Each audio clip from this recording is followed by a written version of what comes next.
Bom, nesse momento então a gente vai abordar aí a caixa de proteção monofásica, né, onde a gente vai mostrar como fazer toda a preparação aí para a colocação dos componentes e fiação dentro dessa caixa, né? Que essa caixa, como a gente já sabe, ela é uma caixa muito importante, tá? Ela faz toda a proteção ali, tanto pessoal, né, quanto a proteção dos equipamentos, tá? Então, definido ali pelas normas, né, pela NBR 17019618511 e, claro, sempre guiado pela 5410, a gente tem aí a composição de uma caixa de proteção que ela vai ser vai nos servir de base aí para qualquer implementação de qualquer tipo de carregador, seja do modo 1, modo 2, modo 3 ou o modo 4, contendo todos os requisitos aí de segurança aí estabelecidos por norma, tá?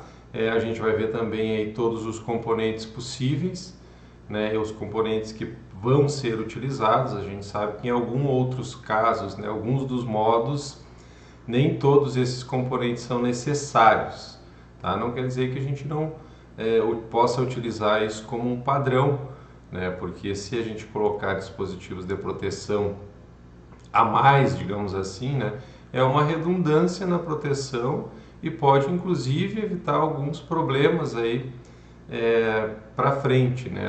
A exemplo do DPS, né? Eu trabalho com energia solar há muito tempo, né? E eu sei, né, pela prática, que é muito interessante que a gente utilize também uma redundância do DPS, por mais que os inversores aí que a gente utiliza, eles venham com DPS também embutido dentro do equipamento, tá? Por quê? Porque esses DPS externos, né, eles são mais fáceis de trocar. Então quer dizer o que? Quando cai um raio, por exemplo, né, que é uma das atuações aí do DPS, né, que o DPS ele é o protetor contra surtos, tá? Surtos na rede, né? Então quando cai um raio pode ser que o DPS externo seja aquele dispositivo que fez realmente a proteção, né? Então não é preciso retirar o inversor, não é preciso abrir o inversor para verificar, né, se esse dispositivo ele ainda está funcionando e assim por diante, né? Então a gente vai ter, além de uma proteção, de uma redundância na proteção, a gente pode ter algum tipo de facilidade em termos lá do pós-venda, né? Então a gente realiza uma venda, né, e a manutenção que a gente garante, por exemplo, de um ano, né, ela vai ficar, pode ser facilitada a partir do uso desses componentes redundantes, tá? Então isso é muito interessante aí para que a gente tenha talvez aí até como uma prática, né, utilizar sempre esses componentes aí que a gente vai ver a partir de hoje, tá? Bom, então seguindo aí na nossa apresentação, tá? Quais são esses componentes, né? Esses componentes que fazem parte dessa caixa de proteção, tá? Então o que a gente tem aqui? A gente tem uma entrada de luz, né? Que faz parte ali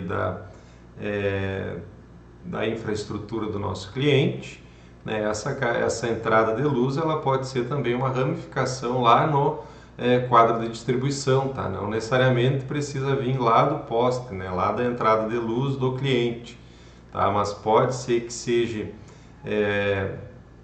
acessível, né, a partir do próprio quadro de distribuição do cliente, né, realizar essas conexões aqui, ó, de fase, neutro e terra, no caso do dispositivo monofásico, né, encontrar facilmente, né, e fazer com que a gente consiga trazer o ponto de acoplamento, né, o ponto de conexão com a rede, tá, através do próprio quadro de disjuntor, tá? Mas aqui a gente coloca a entrada de luz assim como sendo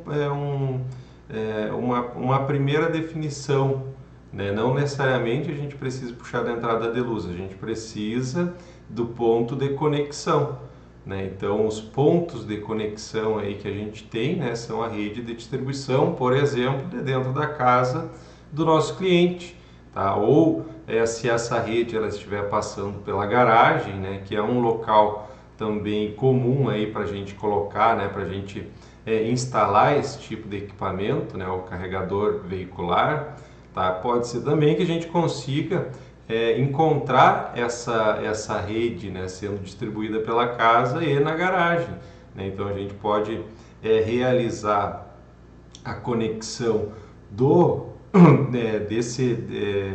desse caminho que vai levar até a proteção, né? Então aqui a gente tem alguns aí dos componentes de proteção, tá? Então essa conexão ela pode ser feita onde melhor a gente encontrar essa rede, tá? E claro, né, com as especificações aí, o cabeamento, né, que suporte esse componente novo que a gente vai colocar, que é o carregador veicular, tá? Seguindo aqui, a gente tem os 3 componentes da caixa de proteção, tá? Que são DPS, disjuntor, tá? Que a gente está representando por um disjuntor monofásico, né? Então a gente tem a representação de uma chave aqui para representar um disjuntor, tá? E o dispositivo lá diferencial residual, que é o DR, tá? Esses 3 componentes, né, eles são o que a norma pede, com uma atenção especial ao DR, tá? O DR, a gente tem tipos de DR. Tem DRs que vão do A, do AC, o F e o B. São os tipos de DR encontrados no mercado, tá? Então a norma exige tipos diferentes de DR para modos, tá? O modo 1 e o modo 2, por exemplo, tá? São aceitos aí os DRs do tipo A, tá? O modo 3, né, só DR do tipo B, a não ser que algumas características aí que a gente vê no curso especializado, elas sejam atendidas, tá? Então, em termos de projeto, né, o projetista que vai realizar, né, o dimensionamento aí desse DR tem que ficar muito atento a algumas questões aí, tá? Em termos de especificação desse componente, tá? Essas normas elas definem muito claramente, tá? 17019 principalmente define muito claramente qual DR para qual modo deve ser utilizado, tá? Então a gente tem modo 1, modo 2, modo 3 e modo 4, né? Sendo o modo 3, né, o mais comum, o mais utilizado, né, o que a gente vê, né, os wallbox, né, ou esses carregadores veiculares aí que são fixados no chão, né, mas com potências medianas, digamos assim, né, de 3,6 kW até 43 kW, tá? E o modo 4, aqueles os rápidos e ultra rápidos, tá? Para o modo 3 especificamente, as normas elas têm uma exigência especial. Por ser um tipo de carregador mais comum, né, de forma residencial também, né, e que não tem tantas proteções embutidas no próprio carregamento, já que ele é um carregador que entra alternada e sai alternada, tá? Então as especificações aí desses componentes aí pelo fabricante, tá, eles têm que atender determinado tipo de norma, né, que não contém algumas especificações em termos de corrente contínua. Tá? Então, muitos casos, né, alguns fabricantes eles não dispõem proteção para contra-choque, né, essa corrente de fuga para o terra, tá?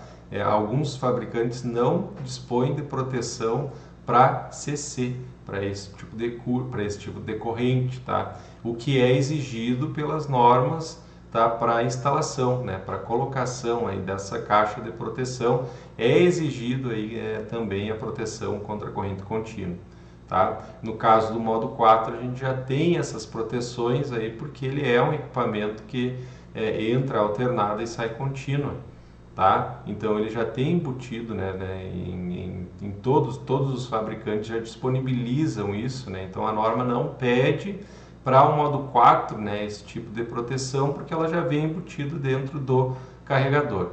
Para o modo 3 é preciso ter muita atenção, tá, na escolha do carregador, enfim, né, ele tem que trazer essas proteções, né, tem que ter essas proteções para que a não utilização do DR do tipo B, que é o mais caro de todos, né, muitas vezes aí chegando até os valores aí de alguns carregadores, tá? Então, ou seja, o teu custo pode dobrar através da utilização do DR mal dimensionado, tá? E isso pode ser uma dor de cabeça para ti aí ao decorrer aí do tempo, né? Se houver algum tipo de fiscalização pela concessionária, tá?